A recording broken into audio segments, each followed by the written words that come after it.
Hi everybody, Jason here. Today we have another episode of The Sacred Word. And if you're new to my channel, in The Sacred Word we explore the great texts of the East, especially in Taoism, Buddhism and Hinduism. And today we have another great text. I've actually spoke about this text in a previous episode of The Sacred Word, and it was also my number one book of 2020, if you want to go back and have a look at my top 5 books of 2020. And that text is the Hua Hu Ching, the later teachings of Lao-tzu. This is an amazing text. And one of the passages from the Hua Hu Ching I'll read to you today, which actually gives you a kind of a concise framework of the evolution of the universe from Tao to a human being. Now let's have a look at that passage. Tao does not exist sometime or somewhere else, but is everywhere and at all times now. From the perception of the developed vision of the whole, the first divisions of manifestation from the subtle one were called Yin and Yang.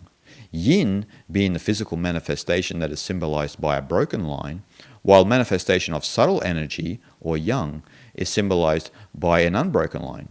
The integration of these two was called Tai Chi.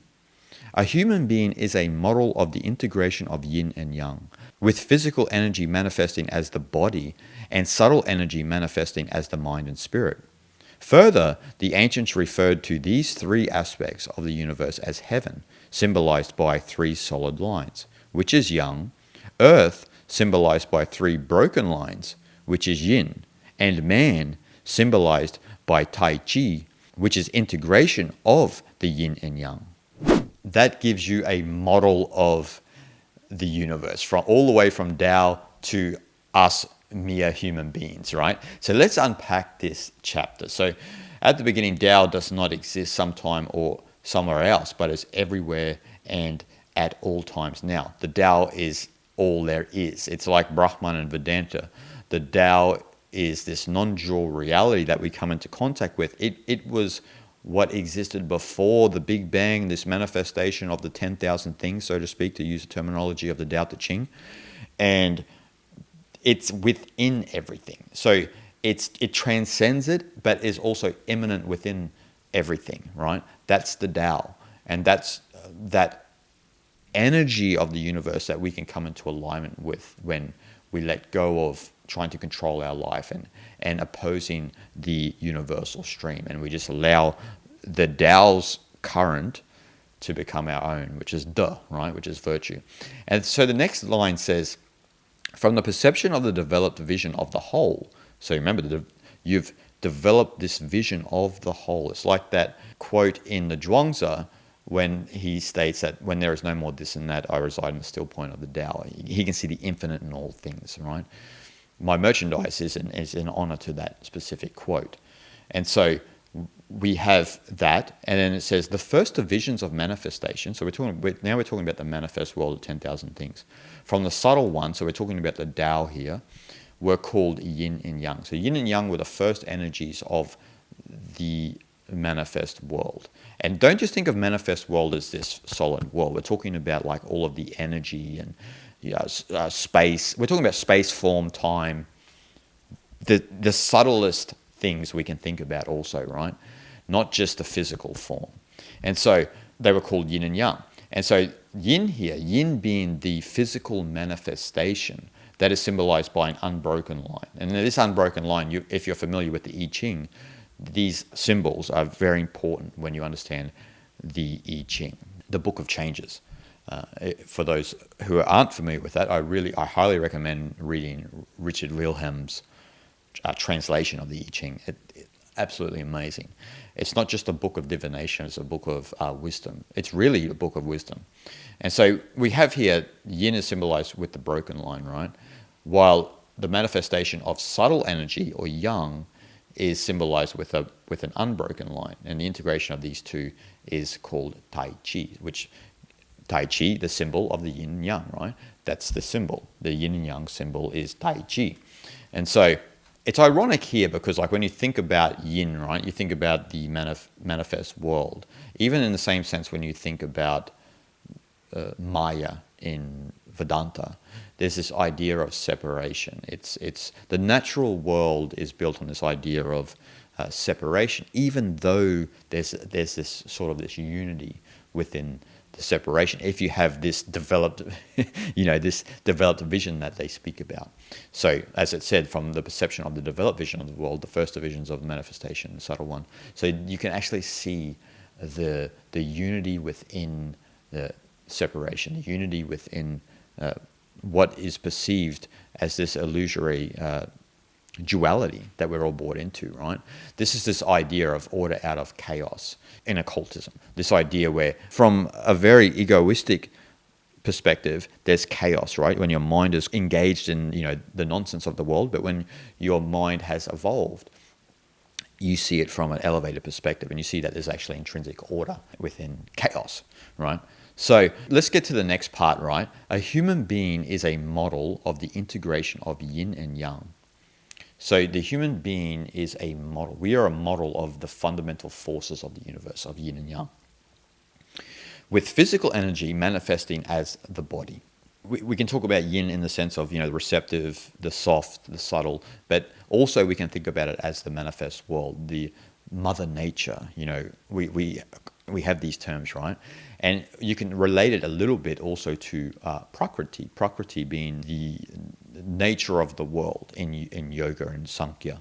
And so you have prakriti, but you also have purusha. Purusha being like this pure awareness. This you could, in some, you wouldn't do this generally, but you could relate that a little bit to yang, right? So you have these two different worlds where you have this very wonderful, beautiful nature, and then you also have the which is actually, the nature is built on all of the energy of the universe, being prakriti. And then you have this other element, which is mind and spirit, which you could relate to yang. And so we have, as I said, the physical energy manifesting as the body, and subtle energy manifesting as mind and spirit. So this dance between yin and yang, you have this dance between mind, spirit, and form, the physical world. Like, so there's this dance that creates the manifest world. And so here we are, right? Here we are. We have a physical body, we have consciousness, we have an intellect, when we have all of these abilities to behave and do whatever we want as a human being, right? And we have elements about ourselves that are different to other animals, right? We are an animal, but we are a different type of species, right? We're obviously not similar to a chimpanzee, right? We're not similar in the sense that, a chimpanzee is not going to create YouTube anytime soon. So there are things about us that are different to other things in reality. And this is what this text is alluding to as well. And so it goes even further. It goes further. The ancients referred to these three aspects of the universe as heaven, right? So the three aspects here, as I've already mentioned, is yin, yang, and Tai Chi, right? So you have yin and yang, you have the fundamental forces of the universe, and you have the integration of these two, which becomes yin and yang. So the integration of the physical energy and the subtle, which becomes the manifest world, as I've mentioned.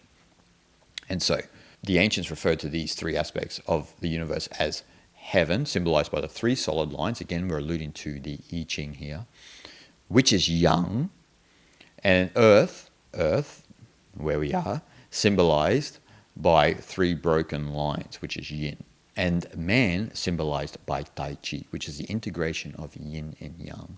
So they say here heaven is, which is yang, right?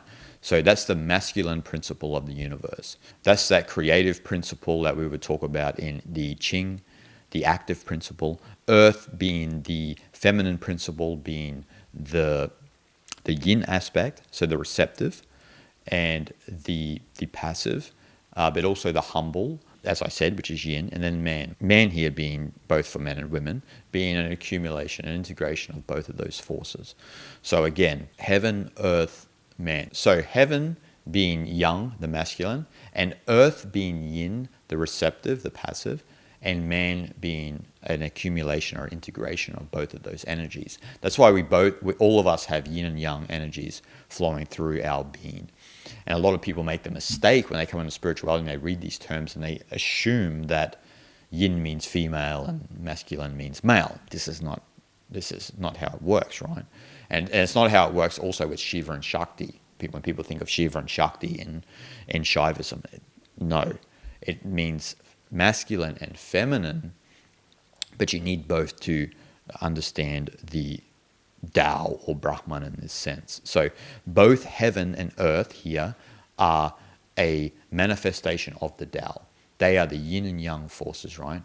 So heaven here again relates to the mind and spirit element, that spirit realm of the world that we tap into with creativity and when we're intuitive. Hence, in the I Ching, it relates to the creative principle. And if you look at it from a sexual context, the male organ, right, is some sense the creative organ, is the creative element in sex. And so you have the active and the passive, right? So that relates to what we are talking about. But then there's the yin element, again, the earth element, which is the receptive, the humble, the soft, so forth and so on. And then we have the integration of Tai Chi, which is the human being. And so what it's saying here at the end is that we are all the manifestation of the fundamental forces of the universe. Our inner structure, all of us, our inner structure is a manifestation of the whole, is a manifestation of the whole. So the whole universe, all of the energy of the universe is embedded within you, and you are a manifestation of that whole. That's the understanding in Taoism, not just in Taoism, but also in other paths such as Patanjali Yoga and so forth and so on. You are a manifestation of that whole. And a lot of people will practice Tai Chi Chuan or Qigong and these other Taoist spiritual practices with that understanding in mind. It doesn't mean you have to practice those practices, but you have to have that fundamental understanding that your inner structure, everything about you, your complete inner structure is a manifestation of that whole, which is the Tao, right? You are an accumulation of, an integration of yin and yang. And yin and yang are born of Tao, as it says, right? From the perception of the developed vision of the whole, first the visions of manifestation from the subtle one are called yin and yang. And so we are that manifestation. We're an integration of that yin and yang energy. And we are a manifestation of the whole. You and I and everyone listening, no matter whether they want to believe it or not, are a manifestation of the Tao. Your inner structure is that imprint of the Tao, is that imprint and the perfect integration of yin and yang within the whole universe. And you are that whole. And it's about coming into that understanding. And that's what this text is actually about. The Hua Hu Ching is about coming into that understanding that your inner structure is identical with the whole. It's a manifestation of the whole. And so the way to get into that understanding is to decrease the fundamental blockage of that understanding, which is the ego, to down-regulate this sense of I, so you come into contact with the Tao.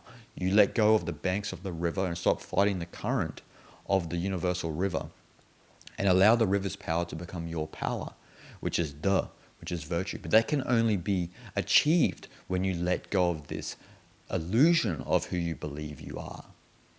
And that's the point of the Hua Hu Ching and that specific passage within this text. So I hope you guys enjoyed my examination of that passage within the Hua Hu Ching. I hope you're all doing well. Make sure you like the content. Make sure you drop a comment below and let me know what you think of this passage. Make sure you share it with your friend. And if you enjoy my work, make sure you head on over to my Patreon account or check out my PayPal link in the description. Or even if you're interested in any of my merchandise, make sure you check out my merchandise. Everything helps the channel.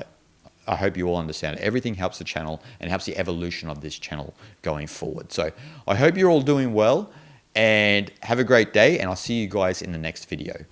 Shanti, Shanti, Shanti.